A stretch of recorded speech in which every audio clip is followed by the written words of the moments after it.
Hello, welcome back to Basement Movie Room. We're back with a review of a cult film. I don't even like to really call it that.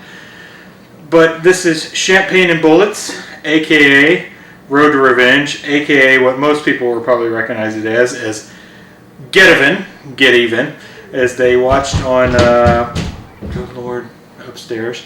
They watched on Best of the Worst. So this is John DeHart made this movie in the early 90s, and it certainly feels that way.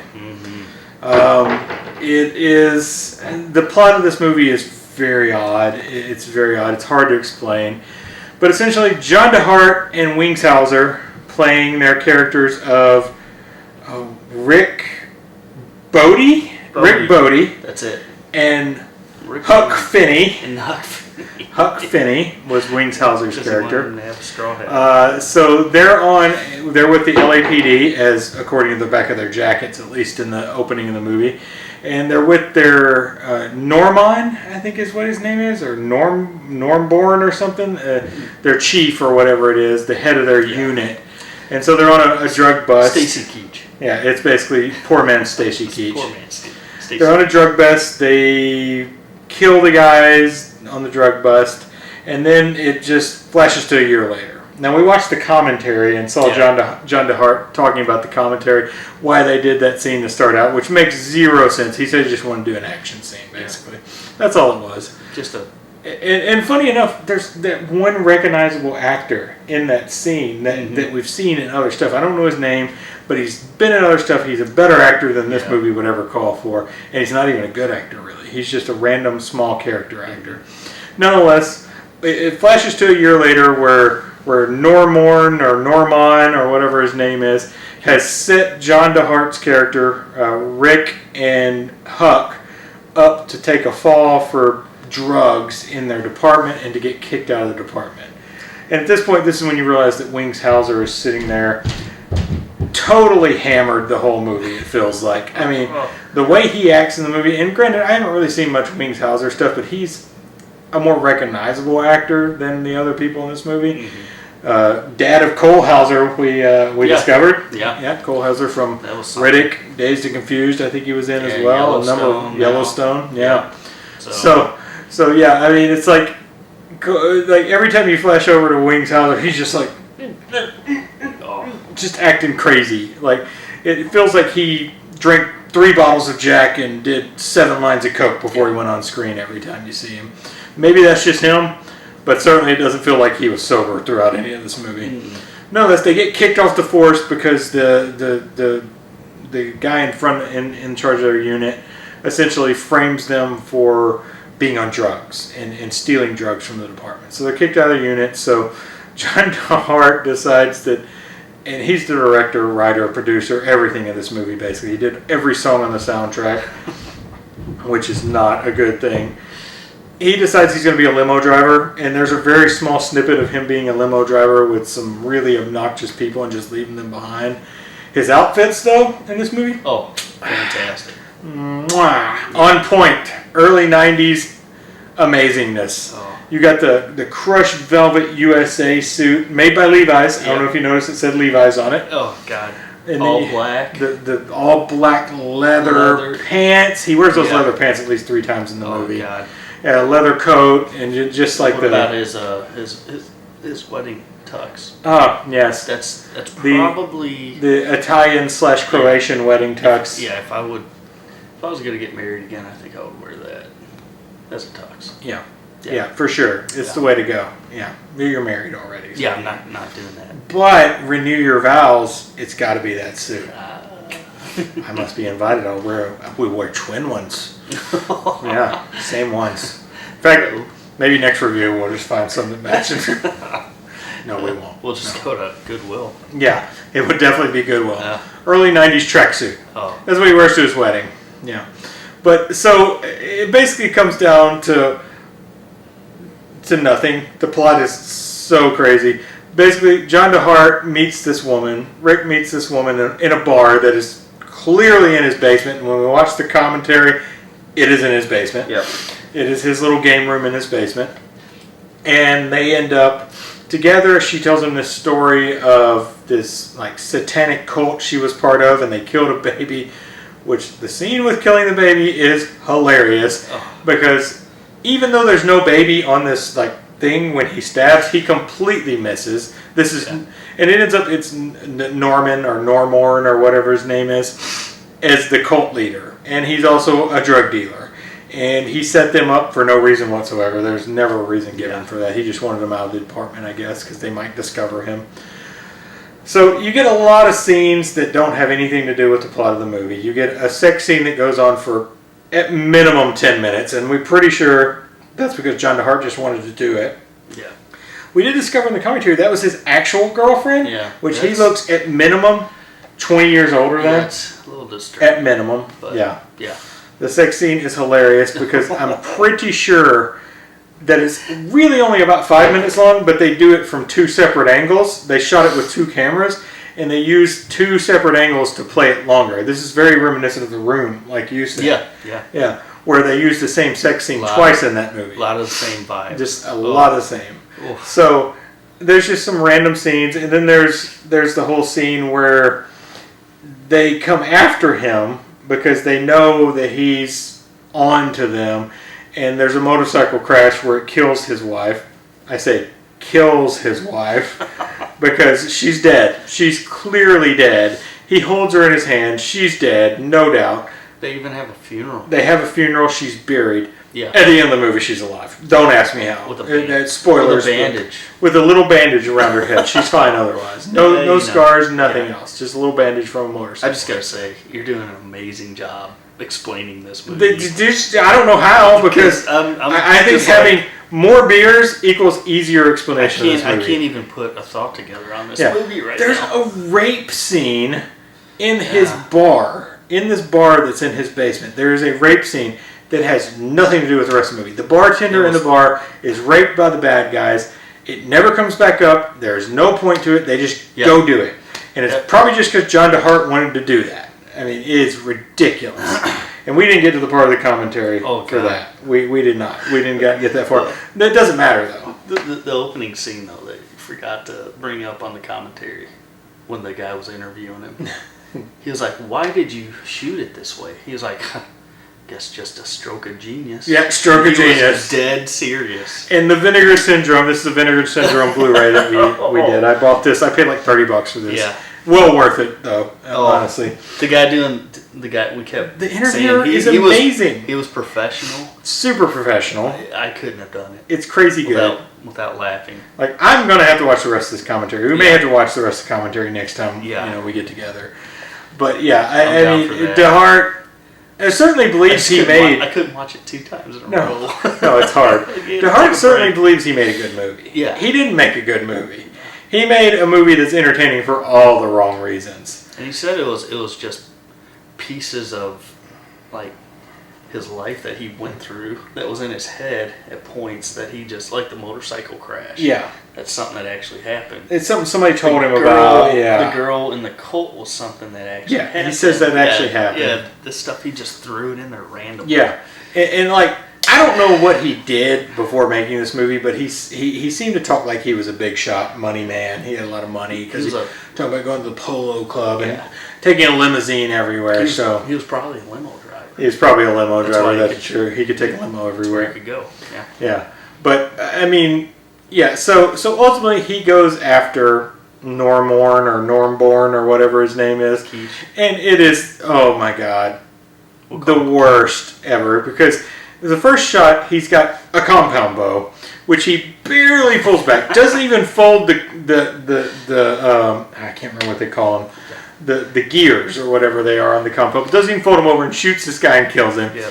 And then the next scene, the arrow's still doing this. Yeah. Where it's not. He's not even holding it properly. Yeah. The next scene, he's got a crossbow. Yeah. The crossbow was at least set up earlier in the movie because it shows him shooting it with Wings Hauser. Yep. Him and Hauser are there, and he shoots the crossbow, and Wings Hauser just gets a shotgun. In his USA Olympic. That is in the USA Olympic outfit. But yeah, the funny thing is the crossbow scene is in the same room as another scene right after it. Yeah. And they're not in the same place. They're not supposed to be in the same place. So he's killing all these people. there's a drug deal going on between Norborn, or I'm never going to get that name. I don't know what it is. And this like Hispanic guy, Norborn thinks the killings of his men are because of the Hispanic guy. So he kills the Hispanic guy and his girlfriend. And then all of a sudden John DeHart shows up in his satanic cult room, which is where Norman or whatever goes to, and is like, I'm going to, you didn't expect to see me here. And then he's like, no, but here. And these two guys jump out and just disarm him. And then 5 seconds later, he beats up the two guys, takes his gun back. And then they get in the scuffle. He doesn't shoot him with the gun. He holds the gun. So weird. And different shots have different shots of the gun. The gun's being held 37 different ways. And then Norborn goes after him with a knife and ends up stabbing him. So if you didn't even see that, it was hard to actually figure out what went on. It's like, oh, that's how that happened. He died. He stabbed himself. It was hard to see what was actually going on in that scene. So, I mean, the movie has no real plot. My explanation of it is about as good as the plot actually works in the movie. 2 sex scenes. The second one. The second one's the. And I'm gonna put a clip in right here, right now, of exactly something that happens in this scene that we have reenacted without the lady. So watch this clip. It's like 7 seconds. Yes. Yeah. So here's that clip. Okay.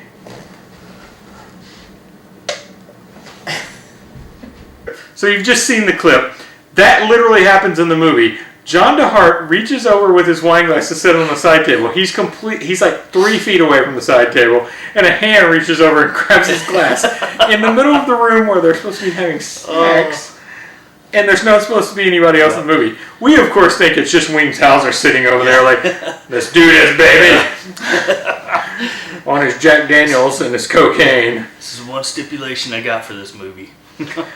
Honestly, though, Wings Hauser is the reason to watch this movie. We played that back a couple times. We did. We had to because you're like, was it a hand? The hand. I was like, it was a hand.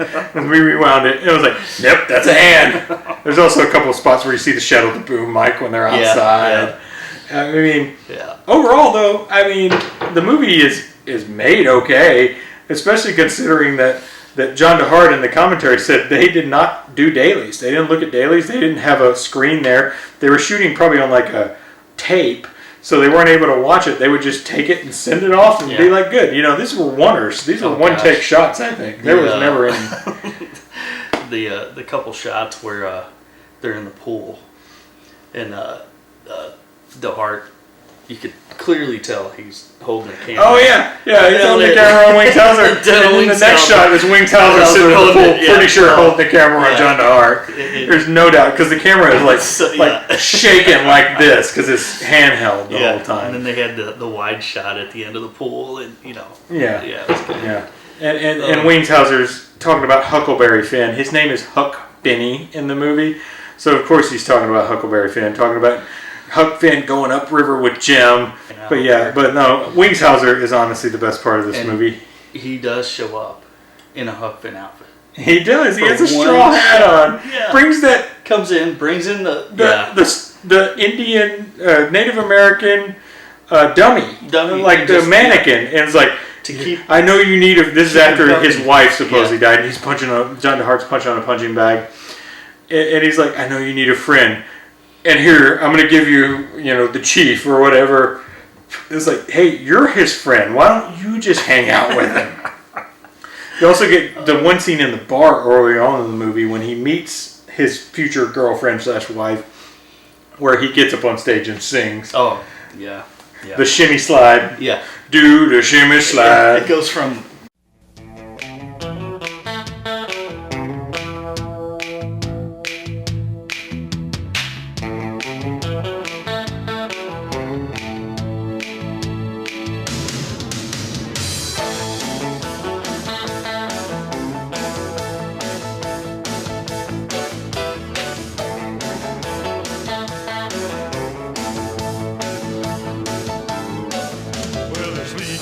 sliding all across the floor, grooving 2 by 2, stomping for some more. That's when my eyes catch you and my heart begins to sing. Oh, pretty baby, man, can you swing? My feet start to moving as they push me from my chair. My fingers start to snap and wanna run through your hair. I got to get to you, but I get pushed aside, 'cause everybody's doing the shimmy and the slide. Oh, you're on fire when I grab you by the hand. Your waist is moving with the rhythm of the band. My eyes swell up as you take me for a ride. Come on, pretty baby, let's do the shimmy slide. Karaoke night to stripper night. Yeah, and then after that, the Like, stripper gets yeah. on the scene. And then a girl calls the cops Yeah. because there's a girl stripping at the bar. And the cops come, and that's also when these thugs that work for Normborn come in the bar and are hassling people and getting a fight with Wings Hauser and John DeHart. Hauser gets arrested. DeHart doesn't get arrested. And then you get some random tiny scene with Chunky Christopher Nolan. Yeah.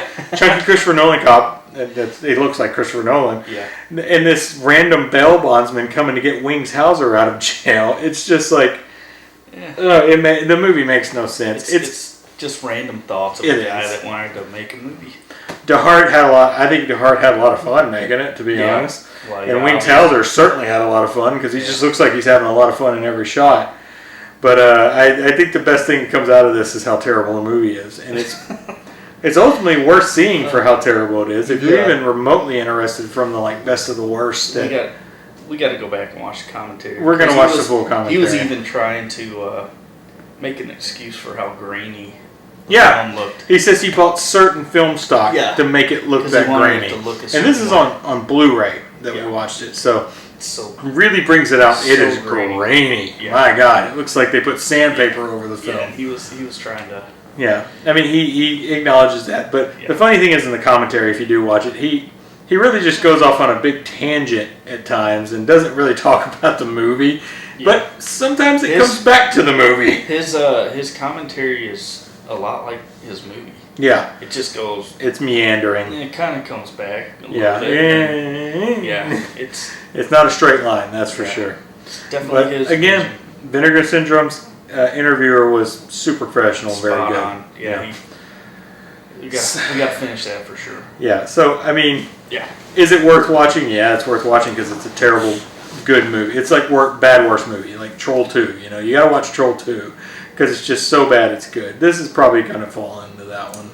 It's real bad, and it's like an hour and 45 minutes actually. The version we watched, I think that's the official John DeHart cut, because there was like this cut. There was like a 90-minute cut that was called Road to Revenge that nobody still would show, and then there was Geteven, which I think was a similar cut to the first cut. But yeah, it's The hard cut. the DeHart cut. In a world of The John hard DeHart. Yeah. So yeah, I mean it's worth watching. I can't say you shouldn't watch it. It's hilarious. We had a good time watching it. At least we watched it over a couple of weeks. We didn't finish it last week when we were together because I had to leave to go home, and then this week we finished it.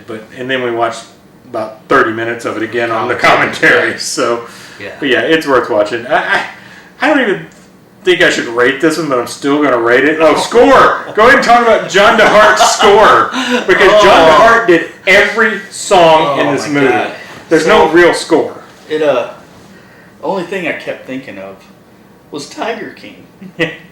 It just kept popping back in my head because it's like the same. It's like the same guy. You think John DeHart sat there and said, "I'm never going to financially recover from this"? Yeah.